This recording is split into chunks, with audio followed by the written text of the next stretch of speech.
Sa araw ng kasal ni Hernan at Jennifer, halos lahat ng tao ay nakangiti. May mga bulaklak sa paligid ng paligid. Masaya ang mga kamag-anak, abala sa pagkuha ng litrato ang mga kaibigan, at sunod-sunod ang pagbati sa bagong mag-asawa. Pero sa gitna ng lahat ng iyon, may isang taong hindi halos ngumingiti. Si Aling Ruby. Siyang nakaupo sa isang gilid. Nakatingin sa anak niyang si Hernan na masayang-masaya habang hawak ang kamay ng kanyang bagong asawa. Para sa ibang tao, mukha lang siyang isang inang naiiyak sa kasal ng kanyang anak. Pero ang totoo, may mabigat na tanong sa kanyang puso. Tama ba ang pinili ng anak ko? Hindi niya gusto si Jennifer. Hindi dahil masama itong tao. Sa totoo lang, wala naman siyang may tuturing na malaking kasalanan ng dalaga. Ang problema, sa paningin ni Aling Ruby, hindi bagay si Jennifer sa kanyang anak. Simple lang ang pamilya ni Jennifer. Hindi mayaman. Hindi rin mataas ang pinag-aralan. Samantalang si Hernan, sa tingin ni Aling Ruby, ay isang mabuting anak na maraming pangarap sa buhay. Minsan, bago pa man ang kanilang kasal, kinausap niya si Hernan. Anak, sigurado ka na ba? Tanong niya. Opo, ma. Hindi mo ba nakikita na marami kayong pagkakaiba? Napangiti si Hernan. Ma, hindi naman kailangang pareho kami sa lahat ng bagay. Baka magsisi ka, anak. Tahimik na sumagot si Hernan.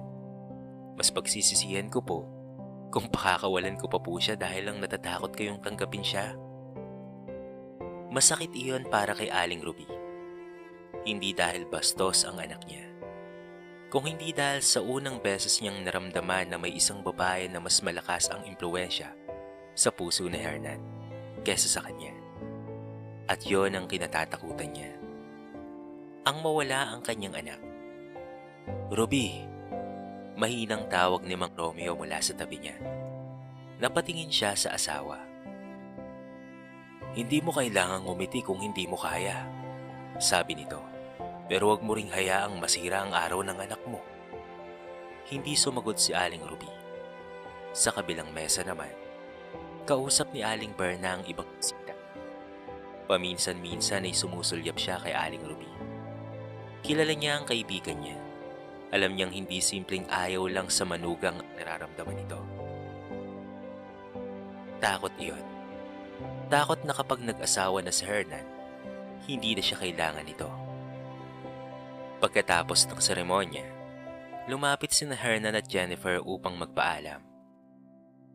Ma, sabi ni Hernan, alis na po kami ha. Tumingin si Aling Ruby kay Jennifer. Ngumiti ang dalaga at magalang na yumuko. Maraming salamat po sa pagpunta ninyo. Ilang segundo bago sumagot si Ruby. Hindi porket asawa ka na ng anak ko. Anak na rin kita. Biglang tumahid. Napayuko si Jennifer. Ngunit sa halip na sumagot ng pabalang, huminga siya ng malalim at ngumiti. Hindi ko po kailangang pilitin kayong maging nanay ko. Mahinawan niyang sabi. Ang gusto ko lang po, maging mabuting asawa ko sa anak ninyo. Napatingin si Aling Ruby sa kanya. Walang galit sa mukha ni Jennifer. Walang pagmamataas. Tanging paggalang lamang. Hindi yun napansin ni Ruby bilang kabutihan. Ang nakita niya lamang ay isang babaeng unti-unting inilalayo sa kanya ang anak niya. Hindi niya alam na ilang taon mula noon, ang babaeng yun ang magiging unang taong hawak sa kanyang kamay sa oras na siya naman ang mangailangan ng tulong. At hindi rin niya alam na darating ang araw na pagsisisihan niya ang bawat salitang binitawan niya kay Jennifer. Dahil minsan, ang taong pinakamadali nating itulak papalayo, siya pala ang taong hindi kailanman aalis. 3 taon ang lumipas mula nang ikasal sina Hernan at Jennifer. Sa unang tingin, maayos naman ang kanilang pagsasama. May maliit silang bahay. Parehong nagtatrabaho At kahit hindi marangya ang buhay, kontento sila. Kapag may sobra sa kinikita, nagtatabi sila para sa kinabukasan. Kapag kapos naman, nagtutulungan sila. Pero may isang bagay na hindi pa rin nagbabago, si Aling Ruby. Hindi man siya nakatira kasama ng mag-asawa, palagi naman siyang may napapansin. Jennifer, bakit ganyan kalit ang niluto mong ulam? Jennifer, bakit hindi mo ayusin ang bahay bago kayo umalis?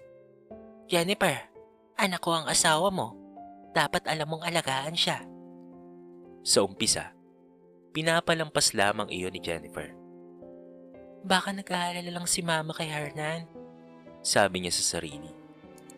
Ngunit habang tumatagal, napapagod rin siya. Isang linggo, nagpunta si Hernan at Jennifer sa bahay ni na Aling Ruby. May dala silang prutas at ilang mga pagkain. Ma, para po sa inyo, sabi ni Jennifer habang inilalapag ang dala sa mesa. Hindi naman kailangan gumastos kayo, sagot ni Aling Ruby. Okay lang po. Tahimik na naupo si Jennifer. Makalipas ang ilang minuto, nagsimulang magtanong si Aling Ruby. Anak, kamusta ang trabaho mo? Okay naman po, Ma. Sigurado ka ba? Opo. Jennifer, baka naman napapabayaan mo na si Hernan, ha? Napatingin si Hernan sa kanyang ina. Ma, hindi naman. Hindi ikaw ang tinatanong ko. Napayuko si Jennifer. Ma, ginagawa ko naman po ang makakaya ko. Ang makakaya mo? Ulit ni Aling Ruby. Noong binata pa si Hernan, hindi siya sanay sa ganitong buhay. Maayos siyang kumain, maayos ang damit, at hindi siya nag-aalala sa bahay. Hindi na nakatiis pa si Jennifer. Ma, hindi ko naman po ipinagkakait sa kanya ang mga yon. Pero nagbago siya simula nang mapangasawa ka niya. Biglang tumahimik ang buong sala. Ma, mahinang sabi ni Hernan. Pero nagpatuloy si Aling Ruby. Dati, araw-araw kong tinatawagan ng anak ko. Ngayon kapag tinatanong ko kung kailan siya pupunta rito, lagi niyang sinasabi na marami kayong ginagawa. Hindi makasagot si Jennifer. Dahil ang totoo, siya mismo ang nagpapaalala kay Hernan na dalawin ang ina nito.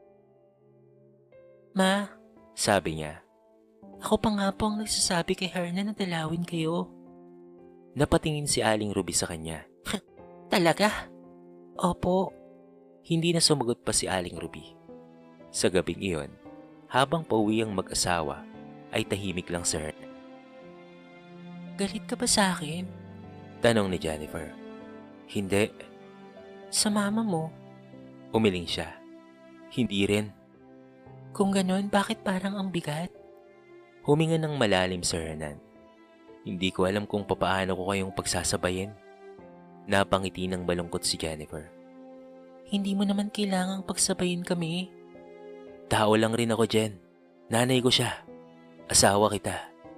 Hinawakan ni Jennifer ang kamay niya. Hindi ko hinihingi na pumili ka. Samantala, sa bahay ni na Aling Ruby, kausap niya si Mang Romeo. Simula nang dumating si Jennifer, parang hindi na ako mahalaga sa anak ko. Tahimik na tumingin si Mang Romeo sa kanya. Hindi naman niya inahagaw si Hernan. Pero nagbago siya. Ruby, mahinang sabi ng kanyang asawa. Nagbago siya dahil nagkaroon siya ng sarili niyang pamilya. Napailing si Aling Ruby. Hindi mo ako naiintindihan, Romeo. Baka naman ikaw ang hindi nakakaintindi sa kanila. Hindi na sumagot pa si Aling Ruby. Kinabukasan, habang namimili siya sa palengke, kasama si Aling Berna, bigla siyang nahilo. Ruby, anong nangyari sa'yo? Napahawak siya sa balikat ng kaibigan. Parang umiikot ang paligid. Umupo ka muna, Ruby. Ngunit bago siya tuluyang makaupo, nanghina ang kanyang mga tuhod. Sa pagkakataong iyon, isang pamilyar na boses ang narinig niya. Ma, si Jennifer yon. Hindi niya alam kung bakit naroon ang kanyang manugang. Ngunit sa unang pagkakataon, ang babaeng matagal niyang tinataboy ang siyang unang yumuko sa tabi niya. Ma, naririnig niyo po ba ako? At bago tuluyang pumikit ang kanyang mga mata, narinig niya ang nanginginig na boses ni Jennifer. Dalhin po natin siya sa ospital. Hindi alam ni Aling Ruby na sa araw na yun pala ang magiging simula ng pagbabago ng kanilang buhay. Dahil sa mga susunod na araw, hindi na simpleng tampuhan ng biyanan at manugang ang haharapin nila. May mas mabigat pang pagsubok na naghihintay sa kanilang pamilya. Mabilis na isinugod si Aling Ruby sa pinakamalapit na ospital. Habang nasa biyahe, hindi mapakali si Jennifer. Paulit-ulit niyang tinitignan ang kanyang biyanan na nakapikit sa likod ng sasakyan. Ma, konti na lang po. Nasa ospital na po tayo. Bulong niya. Samantala, tinawagan niya si Hernan at sinabi niya ang nangyari. Jen, nasaan kayo? Nasa ospital kami. Nahilo si Mama sa palengke. Biglang nagbago ang boses ni Hernan. Ha? Anong nangyari? Hindi ko rin alam. Bigla na lang siyang nanghina. Papunta na ako. Hintayin niyo ako dyan ha. Nang makarating sila sa ospital, agad na dinala si Aling Ruby sa emergency room. Naiwan si Jennifer sa labas. Hawak ang bag ng kanyang biyanan. Makalipas ang halos 1 oras, ay dumating si Hernan. Nasaan si Mama? Nasa loob pa. Bakit hindi mo ako kaagad tinawagan? Tinawagan kita kaagad. Napayuko si Hernan. Sorry. Nag-aalala lang talaga ako. Umupo silang dalawa sa hallway. Maya-maya ay lumabas ang doktor. Pamilya po ba kayo ni Mrs. Ruby? Tumayo ka agad si Hernan. Opo, anak niya po ako. May nakita kaming kailangang masuri ng mabuti. May problema sa kanyang gallbladder at may pamamaga na rin. Kailangan niyang maoperahan kaagad. Nanlambot ang mga tuhod ni Hernan. Operasyon? Oo. Hindi naman ibig sabihin na malala ka agad pero mas mabuting wag nang patagalin pa. Pagkaalis ng doktor, napaupo si Hernan. Paano na tayo nito? Umupo si Jennifer sa tabi niya. Malalagpasan na rin natin to, mahal. Hindi ko alam kung kaya kong iwan ang trabaho ng matagal. Hindi mo kailangang ikaw lang. Napatingin si Hernan sa kanya. Anong ibig mong sabihin, Jen? Mahal, nandito naman ako para sumuporta sa'yo at bantayan ng nanay mo. Natahimik si Hernan. Pero hindi kanya kailanman tinanggap. Sabi nito. Napangiti ng bahagya si Jennifer. Hindi naman ibig sabihin na kapag hindi niya ako tinanggap, hindi ko na siya aalagaan. Samantala, sa loob ng silid, ay gising na si Aling Ruby. Narinig niya ang boses ni Hernan at Jennifer mula sa labas. Nang pumasok sa Hernan, agad niyang hinawakan ang kamay ng kanyang ina. Ma, Anak, kailangan niyo pong maoperahan. Tahimik na tumingin si Aling Ruby sa kanya. magkano ang magagastos doon? Huwag mo na pong isipin yun, Ma. Malaking pera yon. Ako na po ang bahala. Umiling si Aling Ruby. Hindi, ayokong maging pabigat sa iyo, anak. Nang marinig yun ni Jennifer, lumapit siya. Ma, Napatingin si Aling Ruby sa kanya.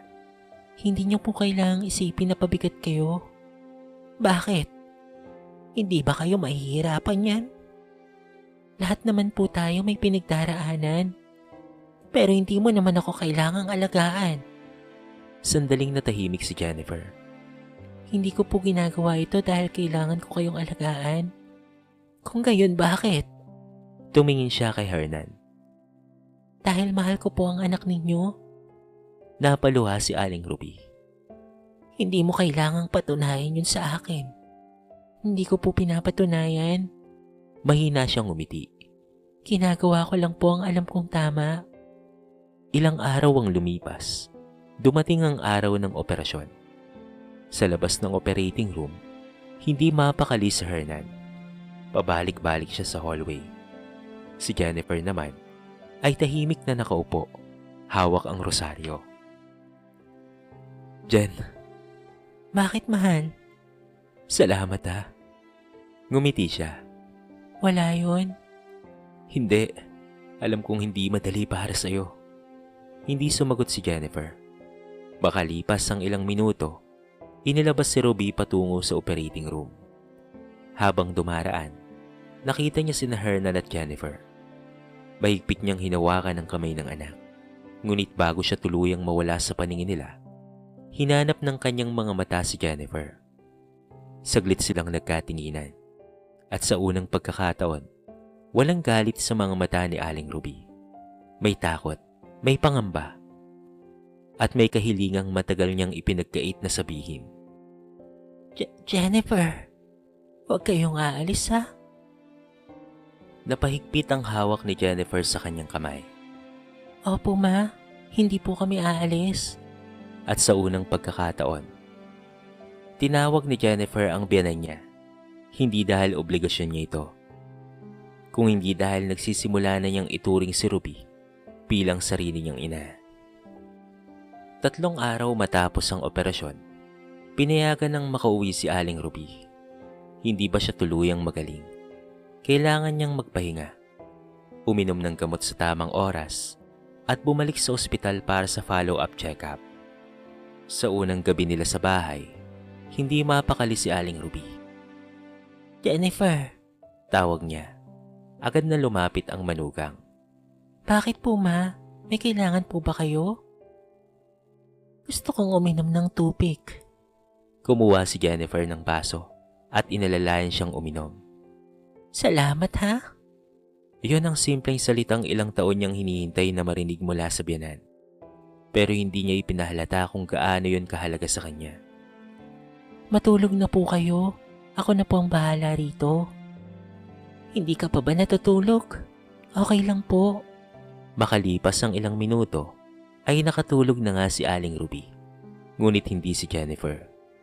Nasa kusina siya, naghahanda ng gamot para kinabukasan. Kasabay nito, naghuhugas siya ng mga pinagkainan at nagluluto ng malabnaw na lugaw. Kinabukasan, maaga siyang bumangon. Ganito ang naging routine niya. Magluto, maglinis, magbigay ng gamot. Tumulong kay Ruby sa pagbangon. Kasama ang asawa nitong si Mang Romeo. Sinasamahan rin niya si Aling Ruby sa banyo. At kapag may oras, pumapasok sa sarili niyang trabaho. Unti-unting napansin ni Aling Ruby ang pagod sa mukha ng kanyang manugang. Jennifer, hindi mo naman kailangang araw-araw pumunta rito. Narito naman si Romeo. Sabi niya isang umaga. Wala naman pong problema sa akin yun, ma. May trabaho ka rin. Opo, may sarili kang buhay. Napangiti si Jennifer. Kasama naman po kayo sa buhay namin. Hindi na nakasagot pa si Aling Ruby. Ngunit hindi pa rin naging madali ang lahat. Dahil sa sakit, naging mainitin ang ulo ni Aling Ruby. Isang hapon, mali ang naibigay na oras ng gamot. Jennifer, Napatakbo siya mula sa kusina. bakit po, ma? Bakit ngayon mo lang ito ibinigay? Ma, sabi po ng doktor pagkatapos kumain. Kaninang umaga pa dapat. Napatingin si Jennifer sa reseta.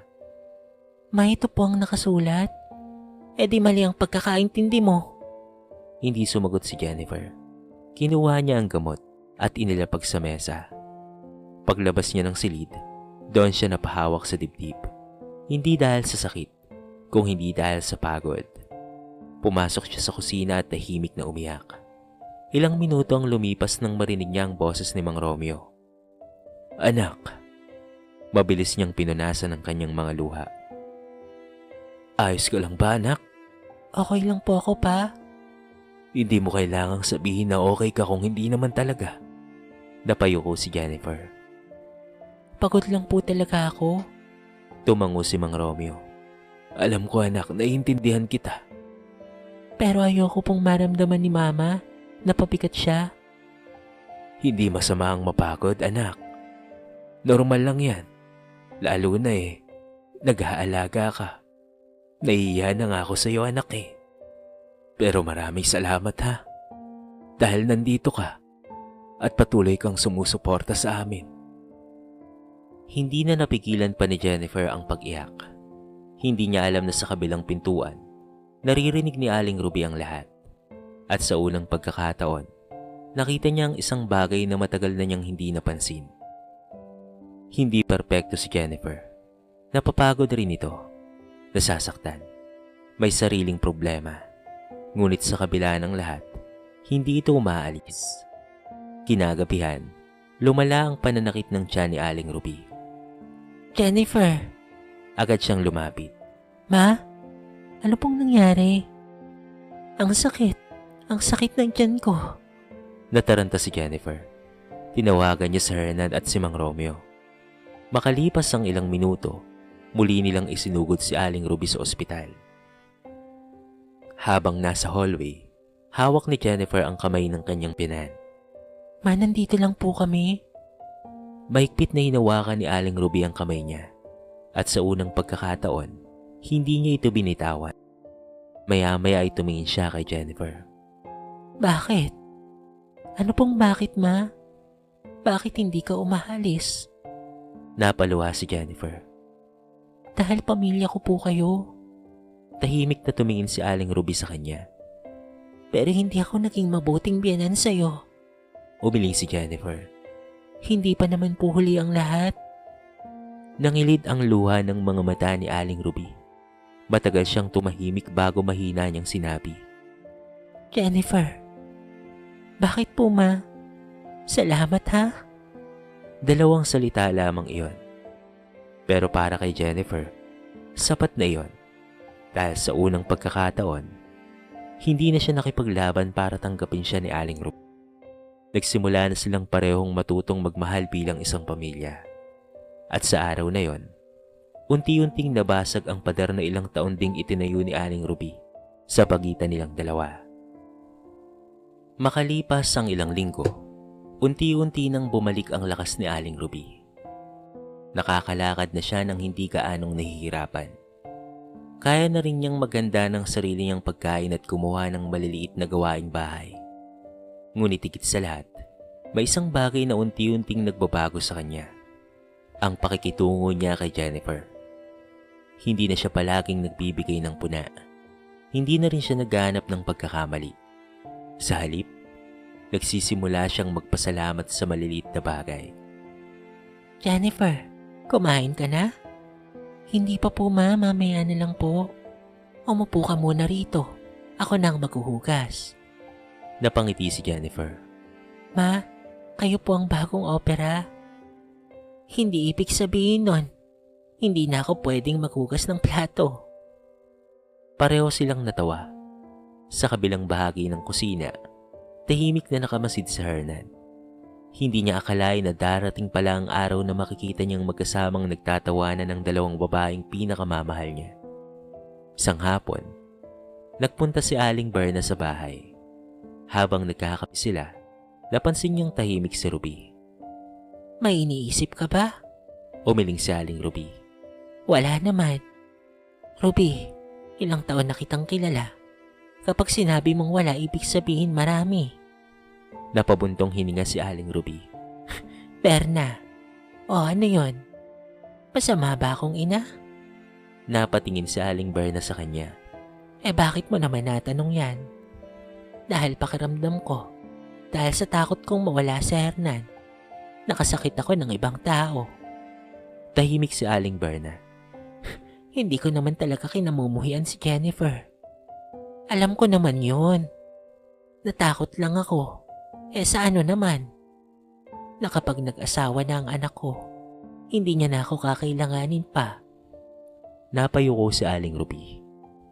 Pero habang pinipilit kong hawakan si Hernan, hindi ko napansin na nasasaktan ko na pala ang taong kasama niya at minamahal niya. Hinawakan ni Aling Berna ang kanyang kamay. Hindi mo na mababago ang mga nasabi mo noon. Alam ko. Pero maaari mong baguhin ang mga sasabihin mo ngayon. Napaluha si Aling Ruby. Nang gabing iyon, nakita niya sa isang lumang kahon ang litrato ng kasal ni Hernan at Jennifer. Matagal niya itong tinitigan. Naalala niya ang sinabi ni Jennifer noong araw na yon. Ang gusto ko lang naman po, maging mabuting asawa sa anak niyo. Napapikit si Aling Ruby. Ilang taon niyang hinusgahan ang babaeng iyon. Samantalang sa oras na siyang nangangailangan, hindi siya nito hinusgahan. Kinabukasan, dumating si Jennifer upang dalhin siya sa check-up. Ma, handa na po ba kayo? Oo. Paglabas nila ng bahay, biglang nagsalita si Aling Ruby. Jennifer, bakit po ma? May sasabihin ako sa'yo. Napatingin si Jennifer. Marami akong maling nasabi sa'yo noon. Nanatiling tahimik si Jennifer. Marami rin akong pagkakataong pinaramdam sa'yo na hindi ka bahagi ng pamilya. Nangingilid ang luha ni Aling Ruby. Pero noong akong nangangailangan, ikaw ang nariyan. Ma, hindi ko alam kung paanong humingi ng tawad. Ngumiti si Jennifer kahit may luha sa kanyang mga mata. Hindi niyo naman po kailangang sabihin ng maganda. Anong ibig mong sabihin? Ang mahalaga po, sabihin niyo lang kung ano po ang nasa puso ninyo. Huminga ng malalim si Aling Ruby. Patawad anak ha? Napaluha si Jennifer. Matagal niyang hinintay ang mga salitang iyon. Ngunit higit sa paghingi ng tawad, ang mahalaga sa kanya ay ang pagbabago ng taong nagsabi nito. Yumakap siya kay Aling Ruby. At sa unang pagkakataon, hindi isang biyanan ang niyakap niya, kung hindi isang ina. Maya-maya, narinig nila ang boses ni Hernan mula sa pintuan. Ma? Jen? Alis na ba tayo? Paglingon nila, nakangiti si Hernan. Sandali, sabi ni Aling Ruby. Lumapit siya kay Jennifer at tinawakan ng kamay nito. Anak, samahan mo ko. Napangiti si Jennifer. Opo ma. Sa simpleng dalawang salitang iyon, tila nabura ang distansyang ilang taon nilang pinanatili. Hindi man mababawi ang nakaraan, may pagkakataon pa silang bumuo ng bagong simula. At sa pagkakataong ito, hindi natakot ang magiging dahilan ng kanilang pagsasama, kung hindi pagmamahal na. Isang buwan ang lumipas matapos ang operasyon ni Aling Ruby. Tuluyan nang bumalik ang kanyang lakas. Kaya niya nang magluto, maglinis ng bahay, at pumunta sa palengke kasama si Mang Romeo. Pero higit sa lahat, nagbago na ang kanyang pananaw sa pamilya. Hindi niya na tinitingnan si Jennifer bilang babaeng dumating upang agawin sa kanya ang kanyang anak na si Hernan. Nakikita niya na ito bilang taong nagdagdag ng pagmamahal sa kanilang pamilya. Isang linggo, nagtipon-tipon silang lahat sa bahay nila Aling Ruby. Nasa kusina si Jennifer at naghahanda ng pagkain. Si Hernan naman ay nag-aayos ng mesa habang si Mang Romeo ay nakaupo sa sala. Dumating rin si Aling Berna na may dalang prutas. Ruby! Sigaw nito.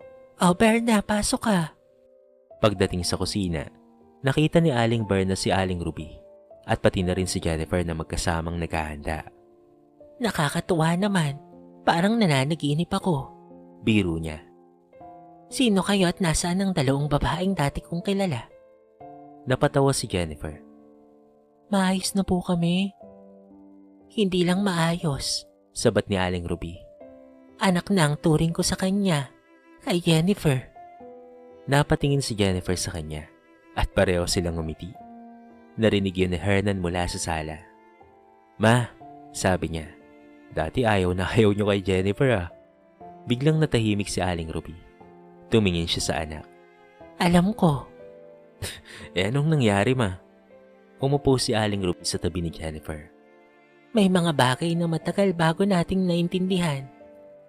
Tahimik na nakinig ang lahat. Akala ko noon kapag nag-asawa ka, mawawala ka na sa akin. Napangiti sa Hernan. Hindi naman po ma. Ngayon alam ko na. Patuloy ni Aling Ruby.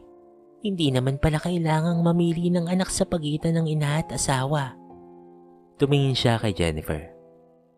Dahil ang tamang tao ay hindi aagawin ng anak mo. Huminto siya sandali. Tutulungan kanyang mahalin ito ng higit. Nakangiting pinisil ni Jennifer ang kamay ni Aling Ruby.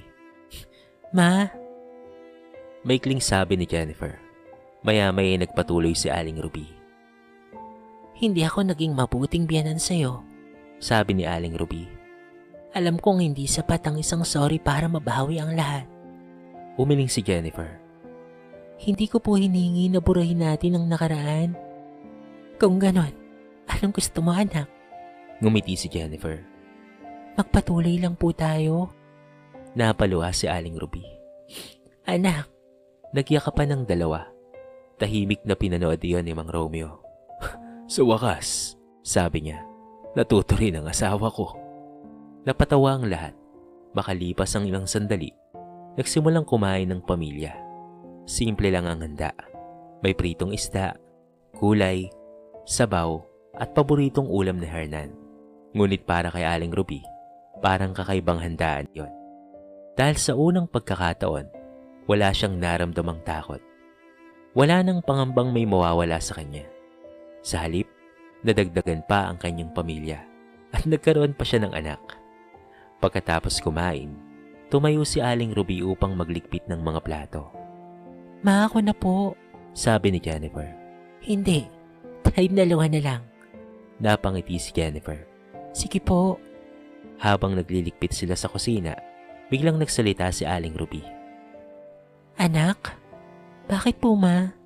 Salamat dahil hindi ka umalis ha. Napahinto si Jennifer. Hindi naman po ako nanatili dahil kailangan. Kung ganon, bakit? Ngumiti si Jennifer. Dahil pamilya ko po kayo. Tumulo ang luha ni Aling Ruby. Sa simpleng sagot na yon, naintindihan niya ang isang bagay na ilang taon niyang hindi makita. May mga taong hindi natin pinipili. May mga taong dumarating sa buhay natin sa paraang hindi natin inaasahan. At minsan, ang taong pinakamabilis nating husgahan, ang siya pa palang taong pinakamagiging tapat sa atin. Hindi kailangang maging magkadugo para maging pamilya. Minsan, sapat nang may taong handang manatili sa panahon ng sakit, umunawa sa panahon ng tampuhan, at magpatawad kahit nasaktan.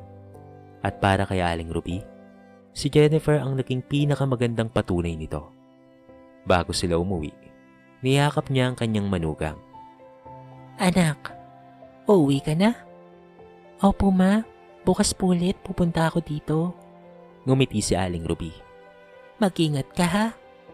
Opo. Pagkaalis na ni Hernan at Jennifer, tumayo si Aling Ruby sa pintuan at pinanood silang papalayo. Humawak siya sa balikat ng kanyang asawang si Mang Romeo. Romeo, O ano yon, mahal? akala ko noon, mawawala sa akin ng anak ko kapag nagkaroon siya ng asawa. Ngumiti ang kanyang asawa. At ngayon, ano ba? Pinanasan ni Aling Ruby ang luwa sa kanyang pisngi. Ngayon, dalawa na ang anak ko. At sa gabing iyon, sa isang simpleng tahanan na maraming pinagdaan ng tampuhan at luha, natutunan ni Aling Ruby na ang tunay na pamilya ay hindi nasusukat sa dugo. Nasusukat ito sa taong nananatili, sa taong nagpapatawad, at sa taong kahit ilang beses mong itulak palayo, ay pipiliin ka pa ring tawaging pamilya. Dahil minsan, ang taong hindi natin pinili ay siya palang taong ipinadala ng buhay upang turuan tayong magmahal ng walang kondisyon. Ang kwento ni na Aling Ruby, Jennifer at Hernan ay nagpapaalala sa atin na ang pamilya ay hindi lamang nasusukat sa dugo, kung hindi sa pagmamahal, pag-unawa, sakripisyo at pagtanggap. Minsan dahil sa takot na mawala ang taong mahal natin, nagiging mapangusga tayo sa mga taong dumarating sa kanilang buhay. Ganon si Aling Ruby. Akala niya noong una ay naagaw ni Jennifer ang kanyang anak. Ngunit kalaunan, napatunayan niyang hindi pala dumating si Jennifer upang agawin ang kanyang anak. Dumating ito upang dagdagan ang pagmamahal sa kanilang pamilya. Itinuturo rin ang kwento na hindi masama ang humingi ng tawad at aminin ang sariling pagkakamali. Hindi man natin mababago ang mga masasakit na salitang nasabi o mga panahong nasayang, maaari pa rin nating baguhin ang paraan ng pakikitungo natin sa isa't isa mula ngayon. At higit sa lahat, ipinapakita rin ng kwento na ang tunay na pagmamahal ay nakikita hindi lamang sa masasayang panahon, kung hindi lalo na sa oras ng pangangailangan. Si Jennifer, kahit maraming beses na nasaktan, ay piniling tumulong kay Ruby nang ito ay nangailangan. Dahil ang tunay na pamilya ay hindi lamang yung kadugo natin. Pamilya rin ng taong nanatili, umaalalay, nagpapatawad at nagmamahal kahit hindi siya obligadong gawin yon. Huwag nating hintayin mawalan tayo ng isang tao bago nating matutunang pahalagahan ang kanyang halaga. Dito na po nagtatapos ang ating maiksing kwento sa araw na ito. Sana po ay nagustuhan nyo at sana po ay kinapulutan nyo ng maraming aral. Kayo mga kabarangay, anong masasabi nyo sa ating kwento? I-comment nyo naman po sa baba ang inyong mga reaksyon at babasahin natin ang lahat ng yan. I-comment nyo na rin kung taga saan kayo para naman malaman ko kung hanggang saan nakaabot ang video na ito. Paki-like and share na rin po ang ating kwento para mapakinggan rin ng iba. At kung bago ka pa lamang sa ating channel, baka naman pwedeng pakihit ang subscribe button at bell notification button para palagi kang updated sa mga bago nating upload na katulad nito. So paano mga kabarangay? Hanggang sa muli, thank you so much and peace out.